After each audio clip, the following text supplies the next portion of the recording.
22h46, donc Anthony Bélanger nous a rejoint. Bonsoir Anthony. Bonsoir Thierry. L'un des événements de l'actualité internationale du week-end sera à coup sûr cette élection présidentielle en Tunisie. Les Tunisiens s'apprêtent donc à élire leur président pour la 5e fois de suite. A priori, le président sortant Ben Ali, Zine El Abidine Ben Ali, pour être tout à fait complet.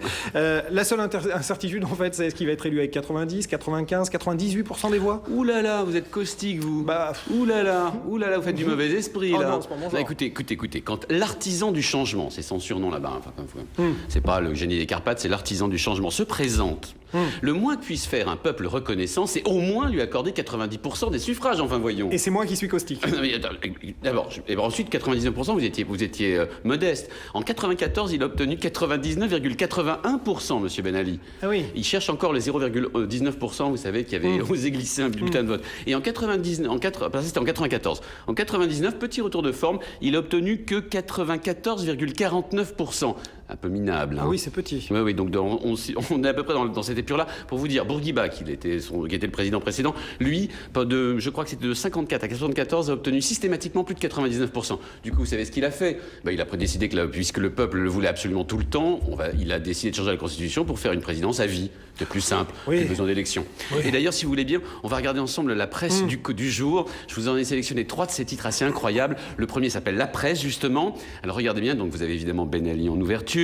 Et puis l'éditorial s'appelle Incroyable mais vrai. Touche pas à notre président, crient des millions de personnes qui ont voté Ben Ali et se mobilisent aujourd'hui pour le réélire. C'est la saute flagornerie à la une de toute la presse tunisienne. Le Temps, qui est un autre de ses quotidiens en français. Les Tunisiens ont confiance en leur président qui ne promet rien mais agit depuis 22 ans, animé d'un volontarisme à toute épreuve. Et le mieux, c'est pour la fin, ça s'appelle Le Renouveau, voilà, toujours Ben Ali en une, cette fois-ci avec une énorme photo. Et alors, communion et symbiose entre Ben Ali et le peuple tunisien, l'alchimie qui lie les Tunisiens à l'homme, des promesses tenues. Est-ce que ça rend pas un petit peu cette élection présidentielle pathétique? Vous êtes caustique, vous, hein? Oui, enfin bon, bref. De toute façon, vous savez, c'est toujours un peu la même chose. Pour pas avoir de candidat sérieux en face de lui, Ben Ali utilise la bonne vieille méthode qu'il utilise depuis des années, ça s'appelle la loi de dernière minute. Je vais vous donner un petit exemple. Un de ses principaux opposants s'appelait Moustapha Ben Jaffar. Il appartient à l'opposition radicale. Il a tenté de se présenter. Et puis, avec une loi de dernière minute, on lui a fait remarquer qu'il n'avait pas convoqué de congrès pour son parti, que son parti ne l'avait pas désigné comme candidat. Eh ben non, la loi de dernière minute faisait qu'il ne pouvait pas se présenter. Bon, un petit peu plus embêtant quand même. Hama Hamadi, qui est porte-parole d'un tout petit parti communiste tunisien, a été encerclé par la police et battu à l'aéroport de Tunis. Vous savez, son seul crime, avoir déclaré à la télévision, un peu sur France 24, et aussi sur Al Jazeera, que cette élection était une mascarade électorale.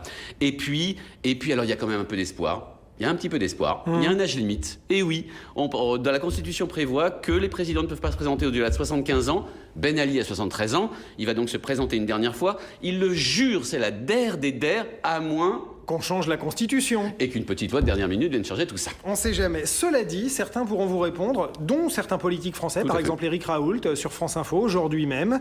Certains vous répondront, oui, mais enfin, à l'arrivée, avec ce régime, la Tunisie est quand même l'un des rares havres de paix de la région. Bon, d'abord, il y a autant de policiers quasiment en Tunisie que d'habitants. Donc, j'exagère à peine, c'est pour dire que c'est vraiment un État policier. Donc, évidemment, obtenir la sécurité dans ces conditions-là, c'est relativement facile. C'est vraiment un État policier. Cela dit, ils ont raison, ceux-là. Ils ont raison de dire que la Tunisie est un des pays les plus avancés du coin. Ils ont notamment un taux de scolarisation qui va faire pâlir n'importe quel pays en voie de développement. Et surtout dans la région. Ça, c'est vrai. Les femmes ont un statut personnel équivalent à peu près à celui des hommes. Absolument. Sauf en matière d'héritage, d'ailleurs. Vous savez, pour les choses importantes. Hein, bon, bref. Et puis, effectivement, la Tunisie est aussi un pays qui a 7 millions de touristes par an. Donc, en paix, visité énormément par le tourisme. L'eau, électricité pour tous, ça, c'est vrai aussi.